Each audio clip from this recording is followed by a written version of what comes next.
Good evening. You're now with me, Handigui, for TVS Nightline, and here are the headlines for tonight. Israel resumes bombardment of Gaza despite new ceasefire proposals. No Malaysians are affected by the earthquake that struck northwest China's Xinjiang Uyghur Autonomous Region. The young di Pertuan Agong shares his most memorable expression for the people of Sabah and Sarawak.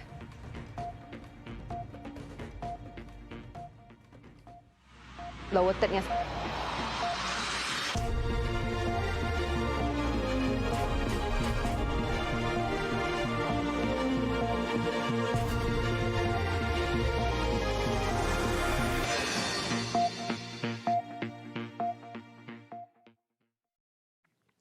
A Hamas delegation recently arrived in Cairo, Egypt earlier this week to meet with the country's intelligence chief and discuss new ceasefire proposals. Despite that, in the past 24 hours, the Gaza Health Ministry reported that at least 210 people in Gaza have been killed via bombardment by the US-backed Israeli forces, and many more are getting heavily injured and displaced. The most intense fighting occurred in the city of Khan Yunis, the birthplace of Hamas Gaza chief Yahya Sinwar, who the Zionists are claiming to be the mastermind of the October 7th attacks that triggered the current conflict. Israel continued its intense assault by encircling Khan Yunis, persisting despite an outpouring of grief over the military's deadliest single day since ground operations commenced in the territory. A total of 21 Israel Defense Force reservists died during an operation to demolish one of the Palestinian infrastructures in order to establish a so-called buffer zone within Gaza.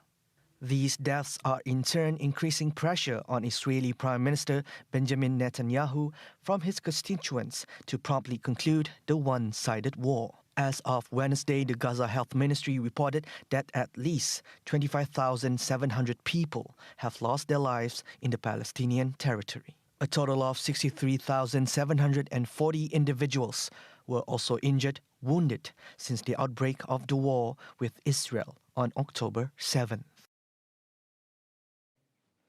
No Malaysians are affected by the earthquake that struck northwest China's Xinjiang Uyghur Autonomous Region. Wisma Putra in a statement said that it is monitoring developments in the aftermath of the earthquake that occurred at 2:09 a.m. local time on Tuesday. According to the statement, Wisma Putra extended its deepest sympathies and condolences to the victims and families affected by the earthquake, as well as to the people and the government of the People's Republic of China. Malaysians in the affected areas are advised to remain vigilant and follow the latest updates and advice issued by the local authorities. Wisma Putra said Malaysians requiring consular assistance can contact the Embassy of Malaysia in Beijing at number 2 Liang Ma Kiao Beiji, Chonyang District, Beijing 100 600, China, or called 00861065322531 or 00861371894258 or via email at mwbeijing@kln.gov.my. At least 6 people have been injured after homes collapsed due to the magnitude 7.1 earthquake. The quake's epicenter was at the depth of 22 kilometers in the mountainous border region of Wuxi County. Tremors were felt across the region and in the neighboring countries of Kyrgyzstan and Kazakhstan. So far, 2 people have been seriously injured and 4 others suffered minor injuries, all in a village in Xinjiang's Kyzyl-Su Kyrgyz Autonomous Prefecture. Numerous houses in the region have been damaged, including 47 houses that collapsed. The region has so far recorded 14 aftershocks of magnitude 3 or higher, with the strongest registering at 5.3 magnitude. Authorities also suspended rail services to check for damage along the tracks in the affected region. While the power supply had been disrupted temporarily in some parts of the region, it was gradually restored. The quakes were felt across Xinjiang, including Urumqi, Hotan, and Kasgar. Authorities dispatched a rescue team to Wuxi County, but no casualties have been reported from the affected areas so far.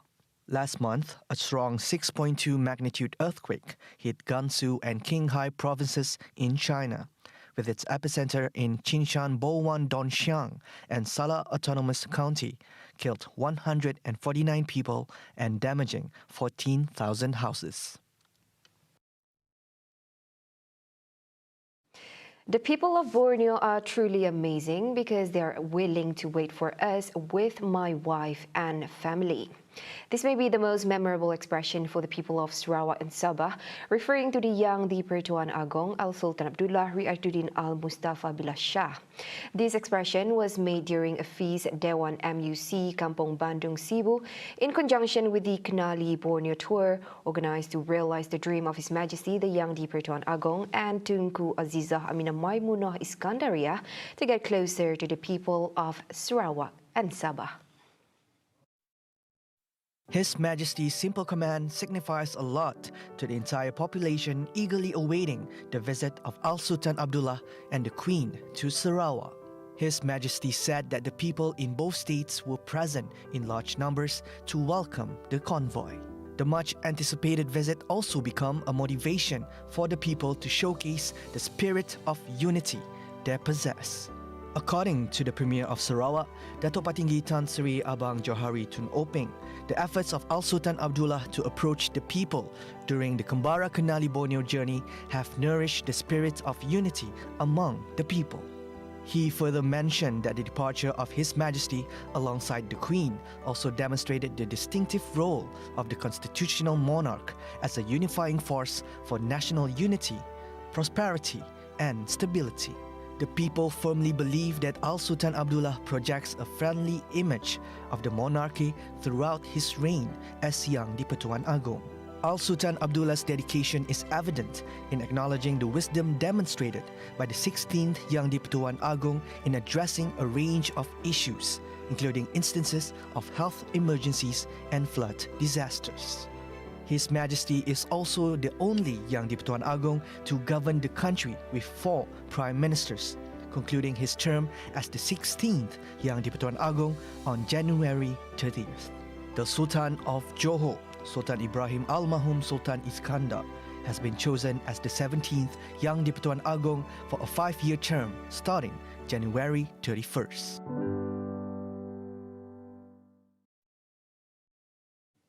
Chinese New Year 2024 open houses will be organized by the Sarawak United People's Party SUPP in Cebu.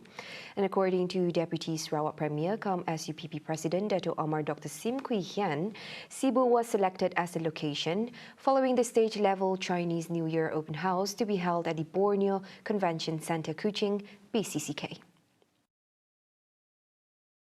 Sim said the Deputy Minister of Public Health, Housing and Local Government cum Palawan Assemblyman Dato' Michael Tiang Ming T is currently managing all related matters as the chairman of the organising committee. So the SUP open house will be in Cebu, and YB Michael Tiang is in charge. YB Michael Tiang is organizing. So I think he's looking at venues and. He said this when met by reporters after officiating the celebration of the 50th anniversary of Malaysia-China diplomatic relations at Friendship Park. On the Chinese New Year 2024 celebration in Sarawak, he said the open house, organized by the Sarawak government, would be held from 9 a.m. until 3 p.m. First time that Premier asking me to organize a Sarawak government Chinese New Year open house. We used to do a lot of personal open house, but this is a Sarawak government open house. The Sarawak government continues its Special Assistance for Kidney Patients Initiative BKPBP, aimed at alleviating the financial burden on kidney patients, especially those in the B40 group. The State Minister of Women, Early Childhood and Community Wellbeing Development, Dato' Sri Fatima Abdullah, highlighted that the program is part of the Sarawak government's efforts to ease the financial strain on patients diagnosed with end-stage renal failure, ESRF, the final stage of kidney disease. According to Fatima, the initiative is provided free of charge in government hospitals or clinics. However, she disclosed that patients may also need to seek treatment at private medical centers or non-governmental organizations if government facilities are full. Di Sarawak ada inisiatif yang dilaksanakan oleh Kerajaan Negeri Sarawak melalui Jabatan Kebajikan. Satu daripadanya ialah bantuan pesakit buah pinggang. Dan selain daripada membantu pesakit buah pinggang ni, terutama pesakit yang tidak dapat menjalankan hemodialisisnya di hospital kerajaan, oleh kerana tempat untuk menjalankan hemodialisis sudah penuh. Jadi mereka terpaksa mendapatkan khidmat ini di tempat yang lain yang disediakan oleh NGO ataupun swasta. Fatima spoke to reporters at the Limbang Division Chinese New Year charity event held at Hotel Sri Malaysia in Lawas. Meanwhile, she said her ministry, through the Department of Social Welfare (JKM), has allocated 2 hemodialysis machines valued at 82,300 ringgit for kidney patients at Lawas Hospital. The BKPBP aid covers clinical assistance, including one-off installation of arteriovenous fistula at a maximum of 3,000 ringgit per patient and erythropoietin injection at a maximum of 240 ringgit per patient.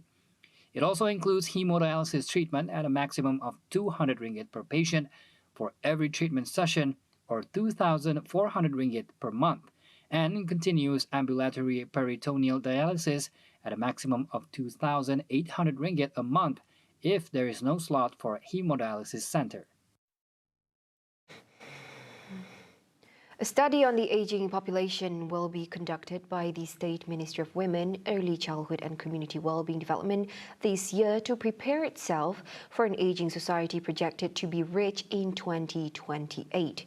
Its Minister Dr. Sri Fatima Abdullah said the study, titled Research on Preparation for an Aging Nation, the profile of an aging issue affecting the elderly in Sarawak, will involve 3 universities, namely Swinburne University, University of Technology Sarawak, and Curtin University, Malaysia. Tahun ini kita akan adakan satu kajian sebagai persiapan kita untuk menghadapi negeri Sarawak yang tua pada tahun 2028. So we have engaged, kita telah minta Swinburne, selain daripada Swinburne, Curtin University dan juga UTS. Mereka membentuk satu konsortium, membuat kajian profil untuk mendapat profil warga emas di Sarawak. Kemudian apa kemudahan yang ada di negeri Sarawak untuk warga emas, apa yang belum ada. Jadi kita harap daripada kajian tersebut di seluruh Sarawak, bandar, luar bandar, kita akan dapat nanti cadangan daripada kajian tersebut. She clarified that the research as a whole is expected to encompass various aspects concerning an aging society, namely financial security or social protection, household expenditure, health and well-being, housing and transport, lifelong learning, family care and support, and intergenerational relationship. Previously, Fatima disclosed that comprehensive data is needed to understand and plan for the needs of the elderly in Sarawak, especially in facing the status of an aging state by 2028. She further said that data from a comprehensive study can help in policy formulation as well as in the development of intervention programs. A 26-year-old mule was arrested in Miri for smuggling 8.3 kilogram of drugs suspected to be shabu on January 21st. Sarawak Police Commissioner Datuk Mancha Atta said the suspect was arrested at Miri's airport arrival hall carrying a suitcase containing 8 plastic packages of the illicit substance valued at more than 273,000 ringgit. It was also learned that the suspect was instructed to bring the drugs to Sabah. Mancha said the mule would receive a payment of 8,000 ringgit to bring in the drugs from Peninsular Malaysia to Sarawak, with the flights and accommodations being paid by the syndicate. The police believe the suspect to have used the self-check-in facilities to avoid detection at the airport.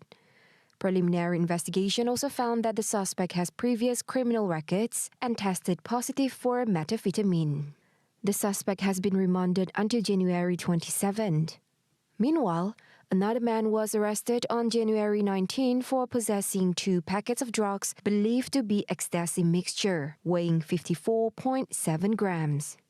The arrest then led the police to an apartment in Taman Piasau Indah, which was used as the processing and packaging center. Berikutan itu dengan dipandu oleh suspek, pasukan polis telah menyerbu sebuah apartmen di Taman Piasau Indah, Miri dan menemui berbagai jenis dadah, iaitu 12,873 gram serbuk disaki campuran ekstasi, 1.70 gram disaki ketamin dan 0.3 gram disaki pil ekstasi. The seizure at the apartment was worth over 152,700 ringgit. The 26-year-old suspect also tested positive for methamphetamine and amphetamine and had previous criminal records. The suspect is currently placed on remand until January 26. Both cases are being investigated under Section 39B of the Dangerous Drugs Act 1952, which carries the death penalty or life imprisonment upon conviction. Tabong Baitul Makmur Sarawak TVS is committed to uplifting students to be respectable, skilled and formidable individuals, and ultimately to become pious intellectuals. This is evident through assistance to more than 500,000 students who advanced to public and private higher education institutions over the past 24 years. Tabong Baitul Makmur Sarawak General Manager Dato' Abang Muhammad Shibli Abang Muhammad Naili said TBS had spent nearly 500,000 ringgit for this purpose. Kita telah membantu keseluruhannya lah sejak tahun 2000 kita mulakan dengan program bantuan ini, lebih daripada 500,000 student yang telah kita bantu dan telah menelan belanja hampir 500 lebih juta untuk tujuan ini, dan alhamdulillah ramai daripada kalangan mereka telah berjaya pada masa ini, dan mereka pada masa ini telah menjadi pembayar zakat pula. He was speaking to reporters after visiting the Sarikei branch of Tabong Baitul Makmur Sarawak earlier today. He added, a sizable part of the applications received so far have qualified for the assistance. The organization also continues to provide opportunities to students who meet the requirements to receive such assistance. A Royal Commission of Inquiry (RCI) will be established on Pulau Batu Puteh to study the issues related to sovereignty of Pulau Batu Puteh, Middle Rocks and the South Ledge. Chief Secretary to the Government Tan Sri Muhammad Zuki Ali said the establishment of the RCI was in line with the Commissions of Inquiry Act 1950, whereby the proposed membership of the Commission would be brought to the attention of the Yang di Pertuan Agong. Adding to that, he said the RCI's members would be made up of experts with extensive experience in the fields of justice, law, and public administration. Act 119 gives authority to the King to establish a Royal Commission of Inquiry to investigate matters that do not contribute to the well-being of the Rakyat. Out of the 30.08 million people registered on the Central Database Hub PADU system, only 1,615,454 individuals have updated their information, with Selangor recording the highest number of updated information, followed by Sarawak at 201,399. Selangor, on the whole, recorded 292,534 people. Johor recorded 164,235 people. Perak at 133,369, and Sabah at 124,375. Padu, in a separate posting, also said that all civil servants are required to register and update their information on the Padu system by February 15.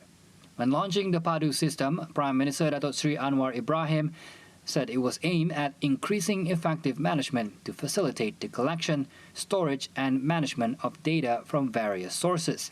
It also aims to provide a better and more efficient government service delivery to the people.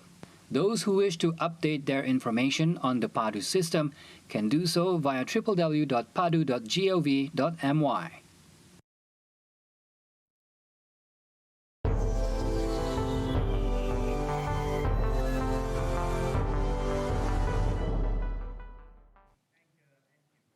A Russian Ilyushin Il-76 military transport plane crashed near the Ukrainian border on Wednesday as it was carrying Ukrainian prisoners of war to be exchanged in a swap.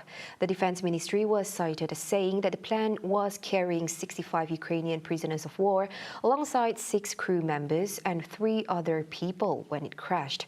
There was no immediate information on the cause of the crash. A channel linked to Russian security services showed a large aircraft falling towards the ground and exploding in a vast fireball. The Il-76 is a military transport aircraft designed to airlift troops, cargo, military equipment, and weapons. It has a normal crew of 5 people and can carry up to 90 passengers. The Kremlin said in response to a reporter's question that it was looking into the situation. The speakers of Russia's lower house of parliament, the State Duma, Vyacheslav Volodin, accuses Kiev of shooting down a plane carrying 65 Ukrainian prisoners of war. Пилотов наших военно-транспортного самолета, которые осуществляли гуманитарную миссию, расстреляли беззащитных ракетами американскими, немецкими. Belgorod region, which borders Ukraine, has come under frequent attack from Ukraine in recent months, including a December missile strike which killed 25 people. Thailand's Constitutional Court earlier today cleared the thwarted prime ministerial candidate Pita Limjaroenrat of violating election law in a case that could have seen him banned from politics, reinstating him as a member of parliament. The 43-year-old led the Progressive Move Forward Party, MFP, to win the most votes in last year's general election, but was blocked from becoming prime minister after he was suspended as a lawmaker in July. His party was excluded from the governing coalition after the powerful establishment was spooked by the MFP's calls to reform the kingdom's strict lawyer insult laws, the military and business monopolies. The Constitutional Court on Wednesday ruled by 8 votes to 1 that Pita had not broken rules banning members of parliament from owning shares in media companies. The case revolved around shares in the long-defunct ITV television station, which Pita says he inherited from his father when he died. ITV was not operating as a media company on the day the party submitted the respondent's name for election, as was said by Judge Punya Udachon in reading the court's verdict in the case. There were jubilant scenes outside the court as dozens of MFP supporters wearing the party's orange colors cheered and chanted PM Pita. After the ruling, Pita said he aimed to return to parliament as soon as possible, though it is not clear when this will be. Donald Trump won the key New Hampshire primary on Tuesday, moving him ever closer to locking in the Republican presidential nomination and securing an extraordinary White House rematch with Joe Biden. With around 90% of votes counted, Trump's winning margin hovered at about 11 percentage points, but his sole remaining challenger, Nikki Haley, vowed to fight on. 77-year-old Trump attacked Haley in a rambling victory speech and said that when the primary contest reaches her home state of South Carolina, we're going to win easily. Trump's address was loaded with his trademark ominous warnings about immigration as he continued to lie about winning the 2020 election. In her speech, Haley insisted the race was far from over and told supporters that Democrats actually wanted to run against her former boss due to his record of sowing chaos. Despite adding New Hampshire to his previous easy victory in Iowa and looking near unstoppable as he seeks to become the Republican candidate in November, Trump kept to his hard-right messaging with no hint of reaching out to the more moderate voters who supported Haley. In the early hours, the United States conducted airstrikes targeting Iran-backed groups, further contributing to the heightened volatility in an already unstable regional situation. This is compounded by the ongoing conflict in Gaza between Israel, the apple of Washington's eye, and the Iranian-backed Palestinians. In retaliation, Iraq has labeled the action by the Land of the Braves as a reckless escalation. Iraqi National Security Advisor Qasim al-Araji expressed that the pre-dawn strikes represent another flagrant violation of Iraq's sovereignty and emphasized that such actions do not contribute to bringing calm. He added that the U.S. should have instead exerted pressure to halt the Israeli offensive in Gaza, rather than targeting and bombing the bases of an Iraqi national entity. U.S. forces have conducted multiple airstrikes against the implicated groups, sparking criticism from Iraq, where the country has demanded the coalition's withdrawal, accusing it of exceeding its mission to assist in the campaign against IS jihadists. Currently, there are around 2,500 U.S. troops in Iraq and some 900 in neighboring country Syria. See the world closer with TVS as we bring you the latest news updates both locally and internationally. For more headlines anytime, anywhere, just head on to our official website at tvsarawak.my or follow us on our social media platforms. Those were the updates on TVS Nightline. I'm Handy Gui. Thank you for watching. Have a good night.